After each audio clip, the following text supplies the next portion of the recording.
The click of the lock echoed in the sudden silence of our apartment. My husband, David, stood by the door, my passport clutched in his hand. His face was a mask of something I couldn't decipher. Anger? Fear? "I'm leaving," he said, his voice flat. "Don't try to follow." And then he was gone. I stood there, numb. He'd taken everything, my documents, my sense of security, my future. He'd left me stranded, 1,000 miles from home, with nothing but the clothes on my back and a gnawing sense of dread. I was abandoned. Days turned into weeks. I reported the theft, contacted the embassy, and navigated the labyrinthine bureaucracy of a foreign country with a sinking heart. Where was David? Why had he done this? Then, the news came. It was a small article, tucked away in the local newspaper, easily missed. A single paragraph that screamed with a horrific finality. A car accident. A single vehicle, careening off a cliff road, the driver pronounced dead at the scene. The car, a rental David had taken. My blood ran cold. The police investigation was brief. DUI was suspected.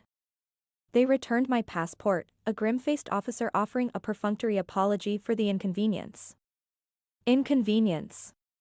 My life had been turned upside down, my husband was dead, and all they could offer was an apology for an inconvenience? I felt a strange mix of grief and a chilling sense of unease. David wasn't a drinker. He was meticulous. The accident seemed wrong. Driven by a gut feeling, I began my own investigation. I retraced David's last known steps, visited the car rental agency, and even ventured to the desolate cliff road where he died. The locals spoke in hushed tones about strange occurrences in the area, whispers of accidents and disappearances, a dark history that clung to the place. I found something at the crash site, something the police had missed. A small, intricately carved wooden bird, tucked beneath a rock. It was unlike anything I'd ever seen David own. It felt ominous. My search led me to an old antique shop in a dusty corner of the city. The shopkeeper, a wizened old woman with piercing eyes, recognized the bird instantly. "Ah," she said, her voice raspy. "The Whisperwind. A powerful charm.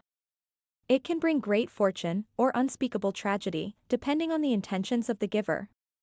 It was said that those who sought its power often paid a terrible price. The truth hit me with the force of a physical blow. David hadn't just left me. He'd been running from something far more sinister than I could have ever imagined.